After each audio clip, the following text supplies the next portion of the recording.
거래업체와 구매 협상을 앞둔 김 대리는 고민에 빠졌습니다.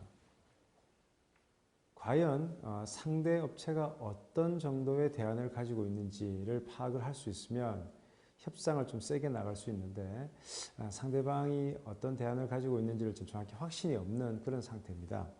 자, 이랬을 때 과연 어떻게 접근하는 것이 바람직할지에 대해서 한번 살펴보겠습니다.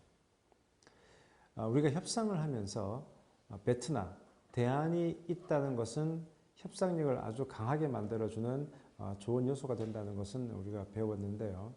반대로 상대방이 과연 그런 배트나 대안이 있는지 없는지를 안다는 것은 대단히 중요한 일일 것입니다. 근데 이제 여기에서 상대방이 배트나가 있는지 없는지를 파악하는 가장 확실한 방법 중에 하나 말씀드리겠습니다. 물어보는 겁니다. 즉, 혹시 다른 대안이 있으십니까? 라고 단도직입적으로 물어보는 것이 상당히 효과적이라는 것이 협상가들의 조언입니다. 이 질문이 강력한 이유는 협상 중에 혹시 다른 대안이 있으십니까? 라고 툭 물어봤을 때 상대방이 어쩔 수 없이 자신이 선택할 수밖에 없는 그 옵션에 대해서 솔직히 자백하게 만들 수 있는 가능성이 크다는 점입니다. 만약 다른 옵션이 없다는 것이 밝혀지면 우리로서는 상당히 강한 입장을 가질 수가 있겠죠. 자, 만약에 대안이 있습니까? 라는 질문을 받았을 때 만약에 상대방이 대안이 없다. 상대방 머릿속에 지금 대안이 없는 거예요. 그러면 상대는 이런 식으로 생각을 전개하게 됩니다. 내가 대안이 없다는 것을 들키면 안 되는데?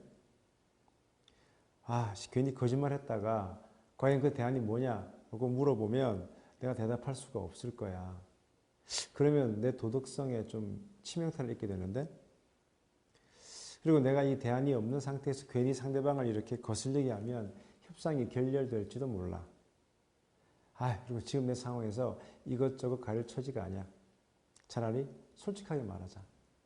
즉 이런 생각들이 상대방의 머릿속을 이렇게 스쳐 지나갈 수 있다는 겁니다. 실제 이런 사례가 한번 우리 상상을 한번 해보죠. 자, 어느 회사에서 인사 담당자가 MBA 출신 직원을 한 명 채용하기로 했습니다. 면접 결과 사람이 괜찮아 보였어요. 그래서 적정한 선의 연봉을 제안을 합니다. 저희들 회사에서는 연봉을 4천만 원을 제안하겠습니다. 그랬더니 이제 그 MBA 출신 그 면접자는 얼굴을 찌푸리면 이렇게 얘기하는 거죠. 너무 낮습니다. 저는 MBA 출신입니다. MBA 출신 초봉이 최소한 한 연 6천만 원 정도는 되는 걸로 알고 있는데요. 자, 이때 그 인사 담당자 이렇게 하는 거죠. 다른 데서 6천만 원을 주겠다고 하면 그리로 가는 게 확실히 낫겠죠.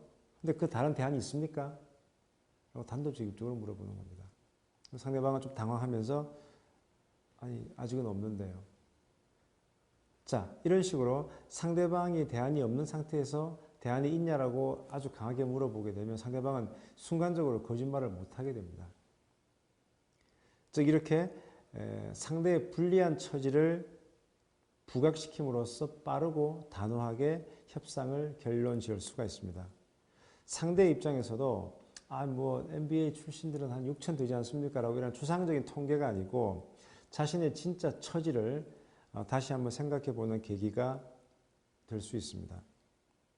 그렇다면 만약에 똑같은 대화에서 상대방이 대안이 있는데요 라고 이렇게 얘기를 하면 과연 그 대화는 어떻게 진행이 될까요? 예를 들어 보겠습니다. 그 인사 담당자가 이렇게 물어보는 거죠.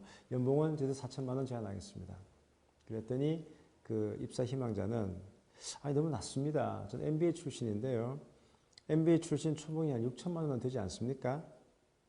그럼 이제 인사 담당자는 다른 데서 6천만 원을 주겠다고 하면 뭐 그리로 가는 게 확실히 낫겠죠. 혹시 다른 대안이 있습니까? 그러자 이제 그 입사 희망자는 여기저기 좀 알아보고 있습니다. 라고 이제 두루뭉술하게 얘기를 합니다. 그때 인사 담당자가 다행입니다. 잘 되길 바랄게요.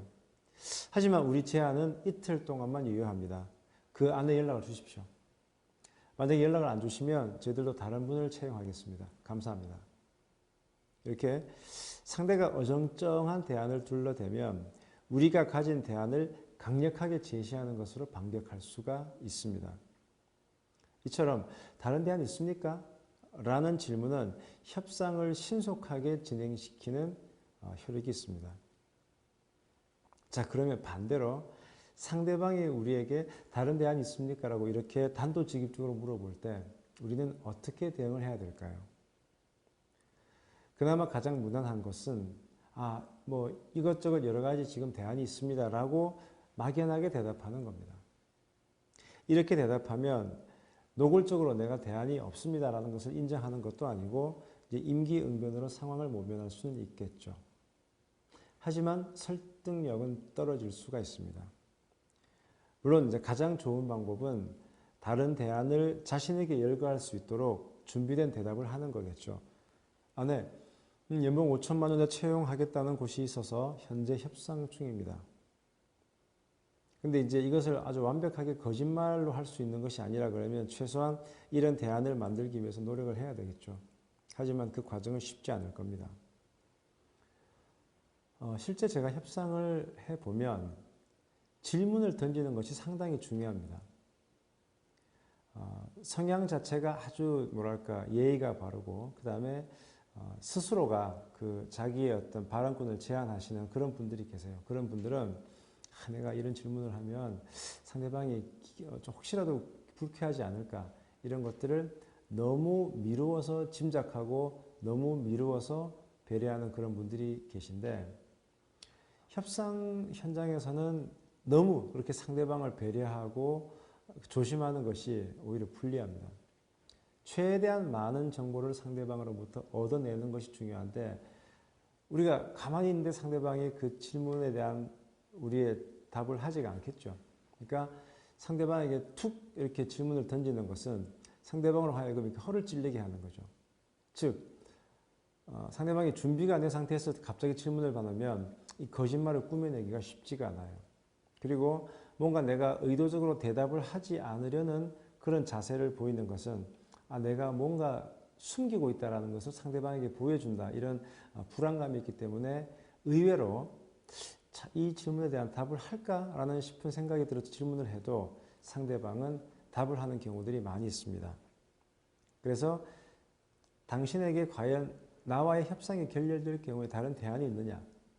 어떻게 보면 되게 무례한 질문일 수 있겠지만 오히려 단도직입적으로 그런 질문을 했을 때는 상대방은 당황해하면서 어떤 식으로든 답을 하게 됩니다. 자, 정리해 보겠습니다. 협상에서 베트나 다른 대안을 갖고 있다는 것은 협상력을 강하게 해주는 요소입니다. 만약에 우리가 협상을 하는 상대방에게 다른 대안이 없다. 다른 대안이 없다는 것을 알게 된다면 우리는 좀 더 강한 푸시를 가할 수가 있겠죠. 그러면 협상을 할 때는 반드시 상대방에게 나와의 협상이 결렬됐을 때 나 이외에 다른 대안이 있는지를 물어볼 필요가 있습니다. 이렇게 질문하는 거죠. 저 혹시 다른 대안이 있으십니까? 이런 질문을 하게 될 때 대안이 별로 없는 상대방으로서는 고민을 하게 됩니다. 내가 대안이 없다는 것을 들키면 안 되는데 괜히 어설프게 내가 거짓말을 했다가 들키게 되면 오히려 내 어떤 신뢰성과 도덕성에 치명상을 입게 돼. 그리고 대안이 없다 보면 아무래도 이 협상이 결렬됐을 경우에 자기한테 더 많은 불이익이 돌아올 것이기 때문에 협상이 결렬될 상황을 우려한다는 얘기죠.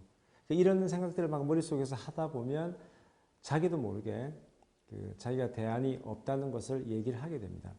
또는 대안이 있다라고 얘기를 해도 그 상당히 뭔가 모호한 식의 얼버무리는 식의 얘기를 할 경우에는 이 사람이 확실한 대안이 없구나라는 것을 추측할 수가 있겠죠. 이처럼 협상을 하면서 다른 대안이 있습니까? 라는 단도직입적인 질문은 상대방을 당황하게 하기도 하고 상대방을 하여금 머리가 이렇게 뭔가 좀 복잡하게 만들어 버리는 거예요. 그래서 혹시라도 내가 이 상대방을 놓쳐버리면 협상이 결렬되면 나한테 손해가 발생할 수 있겠구나라는 것. 상대방이 협상을 깰 수도 있겠구나라는 그런 압박감을 줘서 협상을 좀 더 신속하게 그리고 좀 더 효율적으로 진행하게 할 수 있는 마법 같은 질문입니다. 다른 대안이 있습니까? 라는 이 질문, 적절한 시점에 잘 활용하시길 바랍니다.